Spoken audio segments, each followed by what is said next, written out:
오늘 본문 시편 133편은 아주 짧은 세 절의 시편입니다.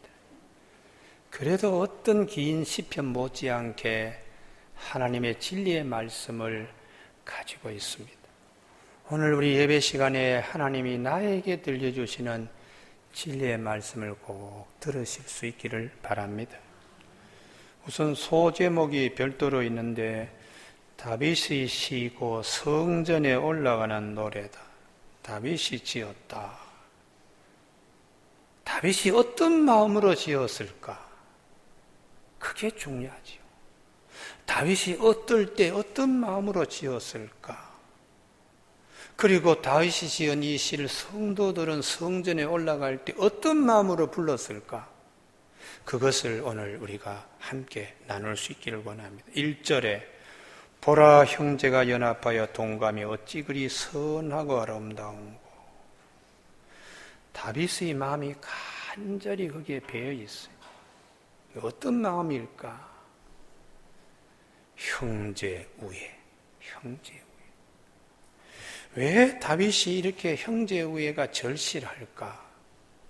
자기 가정 보면 잘 아니까요. 다윗의 가족사, 다윗의 궁중사를 보면 다윗이 죽을 때까지 자식들이 싸움에서 벗어나지 못했어요. 마지막 죽을 때까지 다윗은 하나님 앞에 쓰임받았습니다.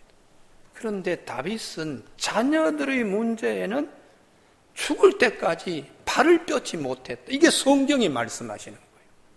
하나님을 나의 피난처로 여기지 않고 내 영혼아 잠잠히 하나님을 바라보라. 나의 도움이 어디서 오는가? 하나님을 바라보지 않고는 견딜 수 없을 만큼 자녀 때문에 속 엄청나게 썩었습니다. 그러니까 보라 어찌 그리, 이게 다윗의 마음이에요. 형제가 연합해서 함께 동거하는 것이 정말 부럽다. 그러면 다윗의 가족사, 궁중사를 보면 우선 암논이라는 이 왕자가 배다른 여동생 다말을 성폭행했지요.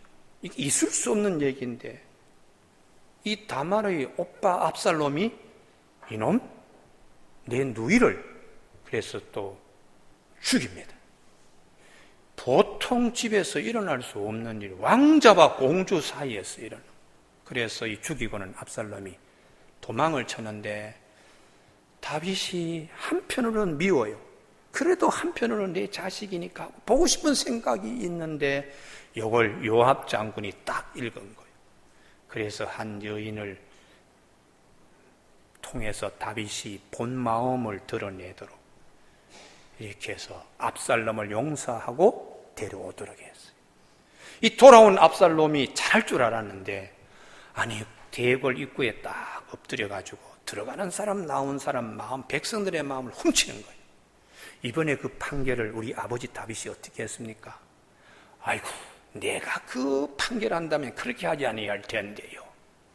이렇게 사람들의 마음을 궁중 입구에 딱 서서는 훔치더니 드디어 난을 일으키는 거예요. 그리고는 아버지 다윗이 머리를 상투도 제대로 틀지 못하고 그냥 묵지도 못하고 야밤에 머리카락을 날리면서 도망을 칠 정도로 일이 되었으니까 참 세상에 이런 법도 있나 하고 이번에는 군권을 가진 요압 장군이 이거 안 됩니다. 진압해야 됩니다. 그래서 압살롬 병력들을 진압하는데 임금이 그러는 거 다윗이 그래도 내 아들 죽이지 마라. 내 아들은 포획을 하고 생포를 하더라도 죽이면 안 돼. 이렇게 군령을 내렸는데도 요압 장군이 압살롬을 삼지창으로 심장을 찔러서 죽입니다.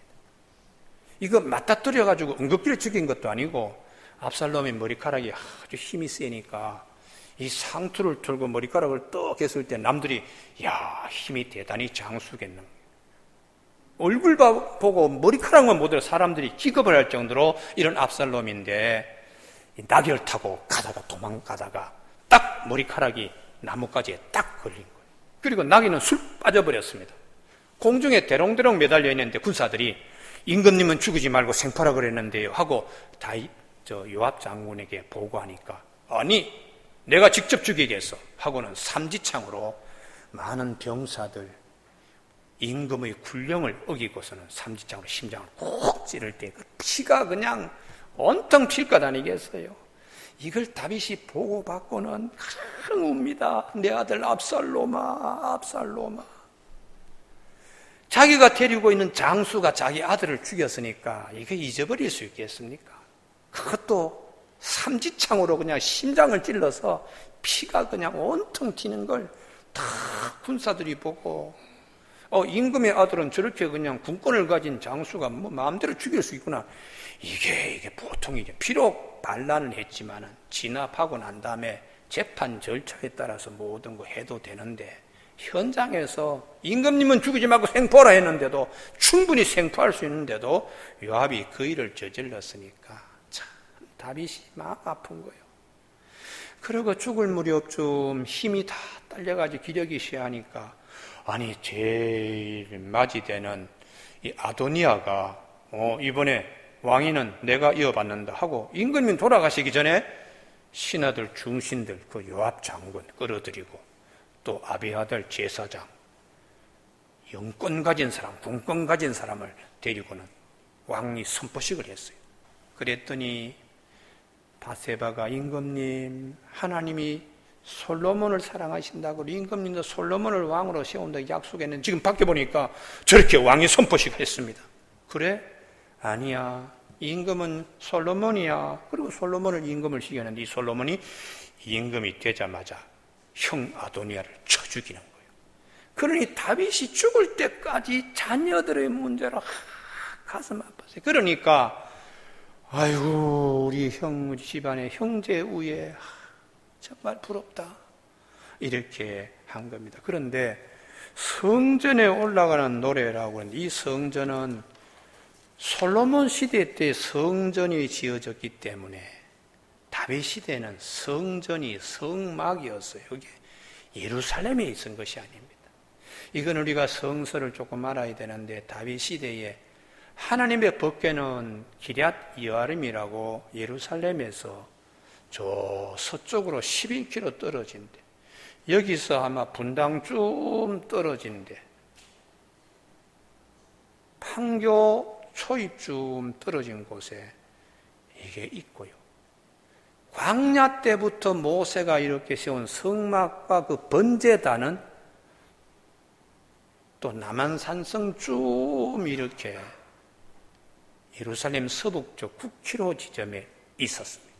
그러면 법궤가 거기에 성막에 같이 있어야 되는데 왜 옮겨놓지 못했는가? 이유가 있습니다. 엘리 제사장 때는 실로에서 같이 있었어요. 그런데 블레셋과의 전투에서 사람들이 법궤를 끌고 나가서 전쟁터에서 법궤만 있으면 하나님이 지켜주신다 이런 생각 때문에 끌고 나가다 빼앗겼어요. 그래서 이 소식을 들은 엘리가 넘어져가지고 목뼈가 부러져서 죽고 빼앗긴 법궤가 블레셋 땅에 여기저기 다니는데 가는 곳마다 사람들이 죽는 거예요. 그래서 이 블레셋 사람이 이건 위험하다 해서 이스라엘 땅으로 돌려보내는데 거기에 딱 온 곳이 사무엘상 6장의 기럇 여아림이라고 하는 곳에 그래서 거기 있는 레위 사람들이 아비나답의 집에 오래 모시고 있었습니다. 엘리 죽고 난 다음에 젊은 사사 사무엘이 있을 때도 이거 수습 못했습니다. 그리고 사무엘 때에 사울 임금이 있을 때도 이거 제대로 수습 못했어요. 그리고 다윗이 임금이 되어서 이스라엘을 통일하고 예루살렘으로 옮겨왔을 때 법궤 이걸 예루살렘에 옮겨오는데 거기도 또 사람 죽잖아요. 하나님의 말씀대로 하지 않고 소달구지에 끌고 오려고 하다가 우사가 그냥 돌에 넘어져가지고 즉사합니다. 그런 우여곡절을 겪으면서 하나님 말씀대로 제사장 어깨를 통해서 법궤를 옮겨왔는데 성막은 아직도 기브온 산당이라고 솔로몬 때 1000번제를 기브온 산당에 가서 드렸을 때 하나님이 네 소원이 뭐냐 그러고 말씀하셨으니까 법궤는 다윗이 어떻게 해서든 예루살렘의 다윗성에 모셔가는데 아직도 성막은 기브온에 있는 거예요. 그런데 이 기브온에 있을 때에 이스라엘이 모든 남자 20세 이상은 1년에 꼭 3번 무교절과 77절과 초막절, 가을 추수하고 난 다음에 아무리 멀리 있어도 요 3절기는 무조건 지켜야 됩니다. 그래서 기브온 성막 주변에다가 광야 생활을 했을 때에 그들이 초막을 짓고서 일주일 동안 같이 지내는 거예요. 그 지낼 때에 얼마나 오손도손한지 그 형제들이 멀리서 왔는데 옷은 헤어지고 음식도 그냥 그때 구운 떡이 말라가지고 있어도 아주 그냥 형제 위에 오손도손한 것을 다윗이 보고는 저 모습을 삽으로 떠서 내 궁중으로 가져왔으면 얼마나 좋겠냐. 그게 오늘 본문 1절 말씀이에요. 여러분 1절 말씀에 다윗의 마음이 거기에 들어있습니다. 보라 형제가 연합하여 동감이 궁궐도 아니고 왕자 공주의 복장도 아니고 아주 평범한 집의 자녀들이 성지순례하는 모습으로 기브온 성막에 와서 서로 초막으로 이렇게 지금 거기서도 형제 우애가 이렇게 꼽히는 것 보고 아이고 다윗이 하나님 저들처럼 우리 자녀들이 되었으면 좋겠습니다. 그 다윗의 마음이 1절에 있습니다. 보라 형제가 연합하여 동감하여 찌그리 선하고 아름다운가. 그래서 잠언 17장 1절에 마른 떡 한 조각 있고도 화목하는 것이 제육. 여러분 마른 떡은 매일매일 떡을 구울 정도 같으면 가정이 아주 부자예요. 그런데 한 번 떡을 화로에 이렇게 구워가지고 이틀 3일 지나면 인절미가 딱딱하듯이 딱딱한 건데 그 부자들은 잘 먹질 않아요. 또 새로 구우면 되니까. 근데 가난한 사람은 딱딱한 인절미 씹으면 이빨이 부러질 정도의 마른 떡이지만 그걸 억지로 뜯어가지고 자, 형 먼저 먹어. 아니, 아우 먼저 먹어. 그렇게 먹고 화목하는 것이 제육, 소 제일 좋은 살코기를 촉촉 이렇게 점여가지고 쭉 말려가지고 그걸 창고에 가득 채우고도 서로 으릉거리면서 다투는 것보다 낫다. 잠언 17장 1절이.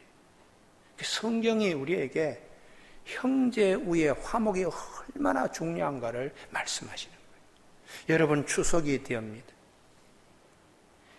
우리가 명절 때 가장 부부싸움이 많고 형제간의 다툼이 많고 이혼율이 높아간다고요. 왜 그럴까요? 명절 지나면서 화목이 깨지는 거예요. 형제 우애가 더 깨지고 부부간에도 무슨 시집이냐 친정이냐 이런 문제 등등으로요. 그래서 이번에 1천만 그리스도인들이 시편 133편의 말씀 다윗의 이 간절한 마음으로 이번 추석 명절을 우리 교회만큼은 보낼 수 있기를 주님의 이름으로 축원합니다. 베드로는 사도 바울은 성령의 9가지 열매를 사랑과 희랑과 화평과 쭉 이렇게 얘기하잖아요. 제일 마지막에 절제로. 근데 베드로는요 신의 성품 8가지를 베드로전서 1장에서 말씀하세요. 제일 처음에 믿음이죠. 믿음부터 생겨야 되니까요. 그다음 믿음 다음에 덕 다음에 지식 다음에 절제 다음에 인내 다음에 경건 다음에 형제 우애, 제일 마지막에 사랑이에요. 8가지 덕목 가운데 제일 처음에 믿음이고 제일 마지막에 사랑인데 7번째 형제 우애를 신의 성품에 참여하는 아주 귀한 것으로 여기고 있어요. 그래서 예수님께서 형제 간에 우애가 좋고 사람들 간에 화평한 거 복이 있는 자라고 그들이 하나님의 아들이라고 이렇게 말씀을 하셨습니다. 예수님께서 팔복을 이렇게 말씀하시면서 예루살렘을 보시고 우셨어요. 그 이유는 이 화목을 모르고 평안을 모르기 때문에. 이름은 예루살렘이에요. 루가 성이고 예루가 평화니까. 이름은 평화의 도성인데 예수님이 예루살렘을 이렇게 보고 우시며 들어오세요. 왜? 그 안에 싸움박질하는 거예요. 바리새파, 사두개파, 헬롯 당파, 또 에세네파, 또 독립혈투, 사람을 칼 가지고 다니다가 이스라엘 독립을 위해서는 로마 군인을 찔러서 죽이겠다. 이런 젤롯당, 열심당도 있고 평화가 없고 화목이 없고 평안이 없으니까 주님이 예루살렘을 향하여 들어오시면서 다윗이 탄식하는 마음으로 주님이 우시면서 너도 오늘 평화에 관한 일을 알았더라면 좋을 뻔하였거니와 지금 내 눈에 숨겼도다. 그리고 주님이 우셨다고 되어 있습니다.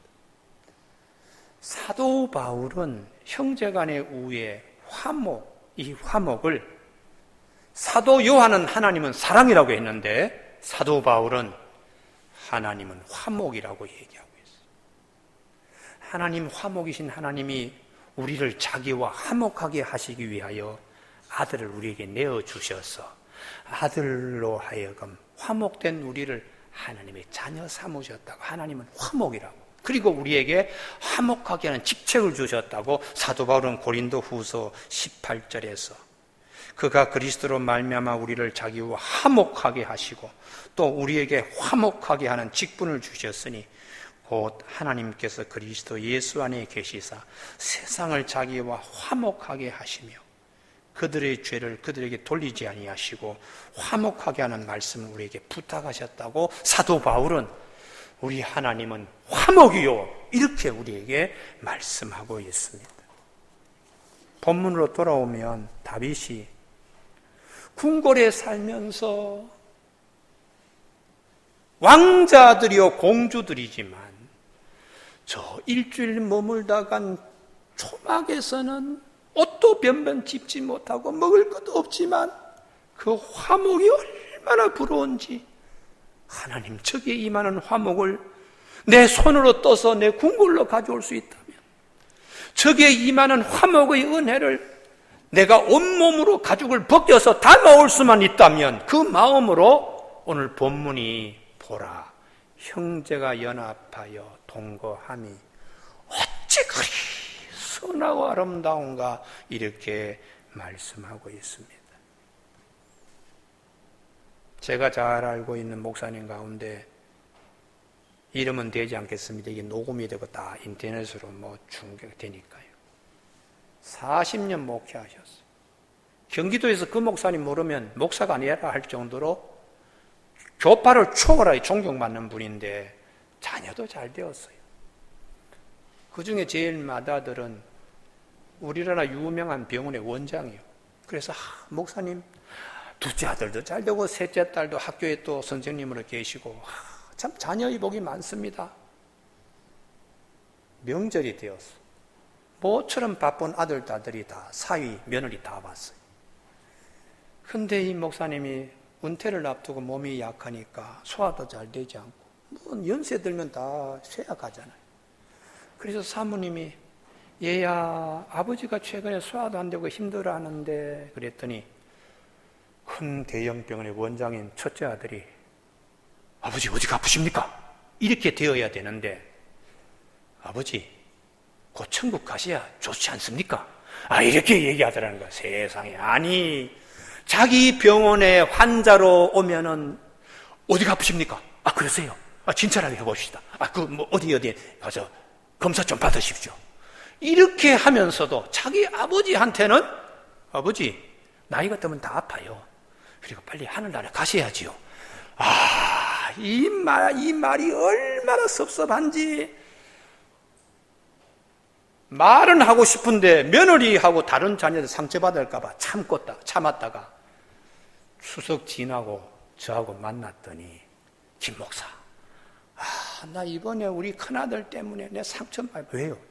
이놈이 말이야 내가 어떻게 대학을 공부시키고 어떻게 의사가 되게 하고 어떻게 원장 기도 정말 많이 했는데 이놈이 와서 이렇게 얘기하잖아 하고 아이고 화가 나가지고 그러더라. 그래서 내가 아이고 다윗과 똑같다.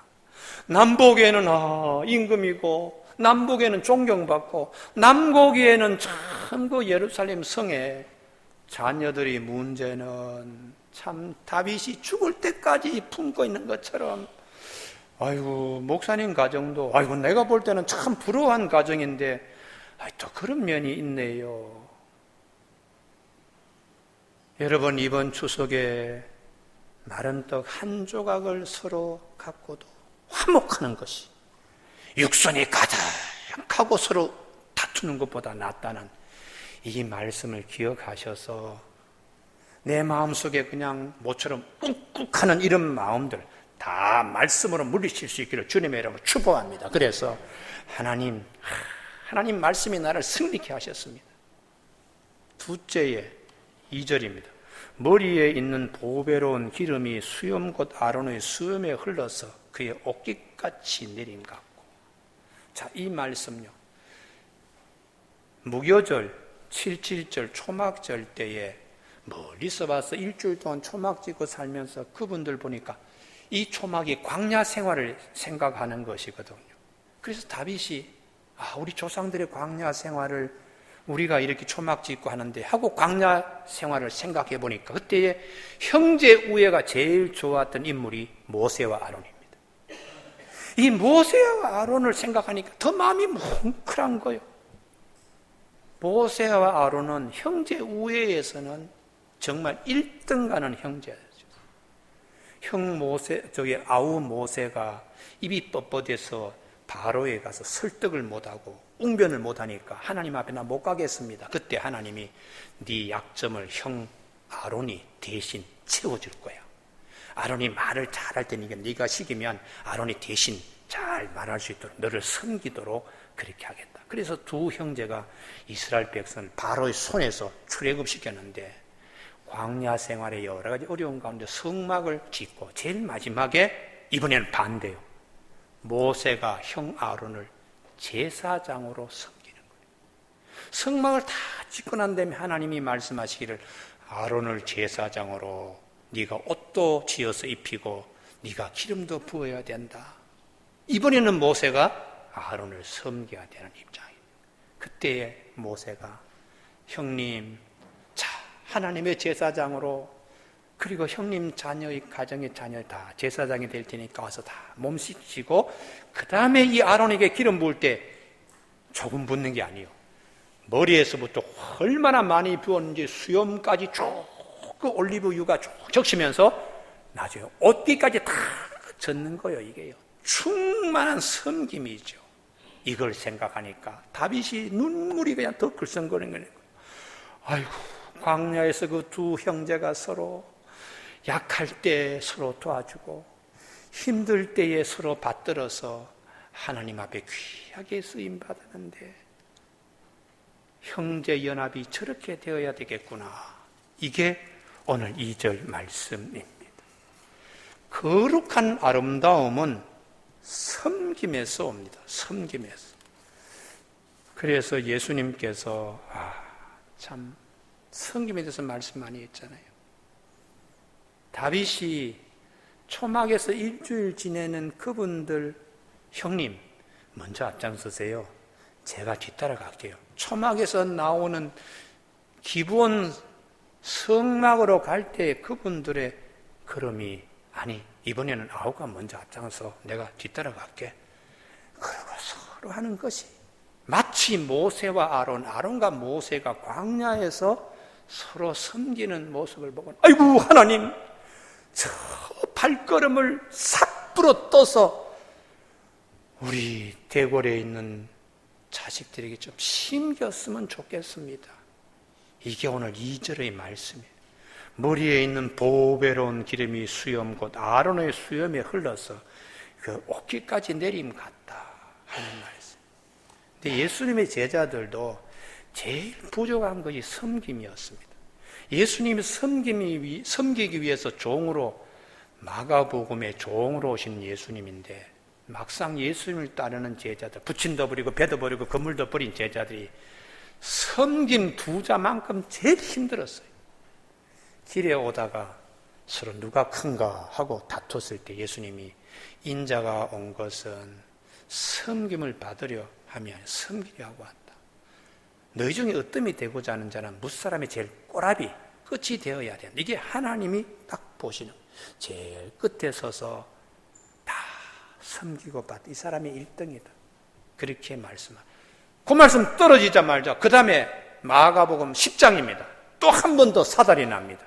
이번에는 예수님이 가장 사랑하는 야고보하고 요한이 주님의 영광의 날에 임하면 우리 형제 아시죠? 하나는 우편에 하나는 좌편에 하고 특별히 인사청탁을 하니까 10명의 제자들이 분노해서 막 치를 떨 때에 주님이 다시 말씀하는 거예요. 내가 온 것은 너희를 섬김을 받으려 온 것이 아니고 섬기려 하고 자기 목숨을 많은 사람의 대속물로 먹잇감으로 주려고 오셨다고 이렇게 말씀하셨는데도 제자들은 그 말씀 듣고도 정말 이게 나의 말씀이구나라고 삼기까지는 사도행전에 와서야 되는 겁니다. 그 얘기는 섬김이 진정한 주님이 기뻐하시는 섬김이 얼마나 우리가 듣긴 무수하게 듣고 설교는 무수하게 지금 나도 하고 있지만은 이게 몸 안에 내 영혼 안에 깊이 자리 잡기까지는 성령의 도심에 의해서 참 가능한 축복이에요. 마리아 마르다 이들에게도 이게 절대로 부족했습니다. 누가복음 10장에 예수님 오셨을 때에 마르다가 주방 가서 뭐 욱죽죽 하다가 갑자기 성질이 났어요. 예수님 동생 마리아 내보내세요. 나 혼자 지금 음식 준비한다고요. 그때 주님이 마르다야 네 많은 일을 한다고 마음이 분주하고 염려한데 몇 가지든지 아니면 메뉴 한 가지라도 좋아. 마리아는 너보다 더 나은 편을 택하였다. 이 말씀 잘 기억해야 됩니다. 예수님 섬긴다고 부엌에서 하는데 마리아 때문에 시험 든 건데 마리아는 지금 시험 들지 않고 예수님 말씀을 들으면서 평안을 유지했습니다. 그러니 일하면서도 내 마음이 막 그냥 들끓는 것보다 평안이 더 중요하고 더 중요한 것은 성경이요. 마르다가 동생도 섬기고 주님도 섬겼으면 더 좋겠다. 그게 행간에 감춰진 진리요. 어차피 음식을 만들어서 주님 드시면 아이고 동생 마리아까지도 내가 섬기겠다는 마음으로 장만했더라면 다 감사하지요. 그게 누가복음 10장에 우리를 향하여 주님이 남겨두신 복음입니다.